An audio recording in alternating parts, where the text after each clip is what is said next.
on commence avec ce qui va faire bouger la planète finance aujourd'hui, puisque le risque de défaut de paiement des États-Unis qui continue de hanter l'esprit des marchés financiers, eh bien, selon plusieurs sources, des avancées significatives auraient été réalisées cette nuit entre démocrates et républicains sur les modalités d'un relèvement du plafond légal de la dette. En effet, le président américain Joe Biden et le républicain du Congrès Kevin McCarthy auraient conclu un accord qui augmenterait le plafond de la dette du gouvernement à 31 400 milliards de dollars, et ce sur les 2 prochaines années. Cet accord, qui n'est évidemment pas définitif, esquisse cependant les contours du futur projet de loi qui sera soumis au vote du Parlement mardi prochain. L'opposition aurait obtenu que le rythme de progression des dépenses fédérales soit plafonné à 1%, mais pendant 2 ans, au lieu de 10 ans initialement demandé. Le budget militaire augmenterait lui plus vite, comme le prévoit le projet de loi de finances du président Joe Biden, ce qui laisse supposer que le républicain Kevin McCarthy aurait donc renoncé à son exigence initiale d'une hausse encore plus importante des crédits de l'armée et des vétérans. Toujours aux États-Unis, la croissance du PIB réel pour le premier trimestre 2023 a été révisée à 1,3% en rythme annualisé à comparer à 1,1% en toute première estimation, marquant donc un ralentissement moins sensible par rapport aux 2,6% du dernier trimestre 2022. Cette révision à la hausse de 0,2 points de pourcentage par rapport à l'estimation avancée reflète principalement une révision positive des investissements dans les stocks, explique le département du commerce qui publie ces chiffres. Par ailleurs, la hausse de l'indice des prix PCE a été confirmée à 4,2% en données brutes pour le premier trimestre, mais a été révisée en hausse de 0,1 point à 5% si l'on exclut les prix des produits alimentaires et de l'énergie.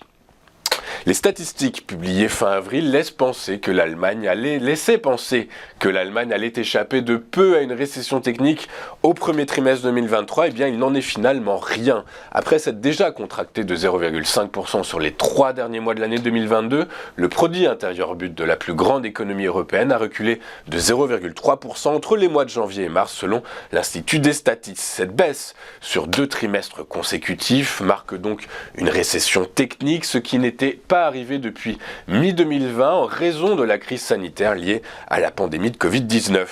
La baisse du pouvoir d'achat, l'épuisement des carnets de commandes industriels, le resserrement agressif de la politique monétaire et le ralentissement attendu de l'économie américaine sont autant de raisons qui ont poussé l'économie allemande vers la récession.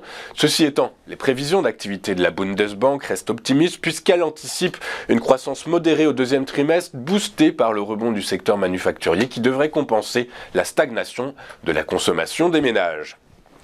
Regardons maintenant ce qu'il s'est passé hier sur les principales places boursières de la planète et les marchés européens qui ont fini en baisse, impactés négativement par l'entrée de l'Allemagne en récession technique et les négociations qui patinaient à l'heure de la clôture à Paris encore sur l'éventuel relèvement du plafond de la dette aux États-Unis. À Paris, le CAC 40 a reculé de 0,33% à 7229 points.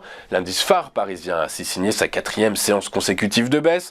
Le FTSE a cédé 0,74% à 7570 points et le DAX a lui abandonné 0,31% à 15 793 points. À New York, les marchés actions ont fini en ordre dispersé, tiraillés entre les guidance extrêmement positifs de Nvidia qui ont porté tout le secteur de la tech hier et l'inquiétude des investisseurs quant à un éventuel défaut des États-Unis sur leur dette. Le Dow Jones a cédé 0,11% à 32 764 points. Le S&P 500 a lui gagné 0,88% à 4151 points et le Nasdaq a lui avancé de son côté de 1,71% à 12 698 points. En Asie ce matin, la bourse de Tokyo a fini en hausse, soutenue par les gains des valeurs liées aux semi-conducteurs dans le sillage des prévisions annoncées jeudi aux États-Unis par Nvidia. L'indice Nikkei a gagné 0,37% à 30 916 points. En France, les secteurs les plus recherchés hier ont été ceux des biens de consommation, de la tech et des industries. Sinon, parmi les principaux reflux, nous retiendrons celui de l'énergie qui a lâché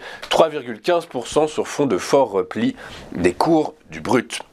Dans le détail, Soitec a fini en tête du SBF 120 avec un gain de 7,74% à 130,80 €. Le titre est soutenu par des notes d'analyse financiers qui ont réaffirmé leurs recommandations d'achat. Ils mettent en avant la technologie unique de l'entreprise et son utilisation élargie qui pourrait permettre de doubler son chiffre d'affaires au cours des 3 prochains exercices. A l'inverse, De Richebourg ferme la marche suite à la publication de résultats trimestriels jugés décevants. L'action du spécialiste des services environnementaux a clôturé clôturé en baisse de 7,02% à 4,87 €.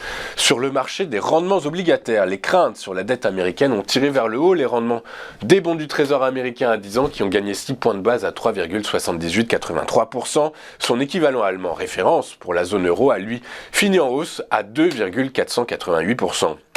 Sur le Forex, l'entrée en récession de l'Allemagne a pesé sur la monnaie unique. Face au dollar, l'euro a reculé de 0,27% à 1,0719 $. Euro également pénalisé par les craintes d'un défaut de paiement des États-Unis. Les cours du pétrole ont flanché hier, mis sous pression par les déclarations du vice-premier ministre russe chargé de l'énergie, qui a écarté une nouvelle baisse de production à l'issue de la prochaine réunion de l'Alliance OPEP+, début juin. Le prix du baril de Brent de la mer du Nord pour livraison juillet a perdu 2,67% pour clôturer à 76,26 $. Quant au baril de WTI, de même échéance, il a lui cédé 3,37% à 71,83 $. Enfin, du côté des cryptos, se pose la question de la pérennité du rebond observé hier. Bitcoin et Ethereum ont respectivement gagné 0,46 et 0,72%.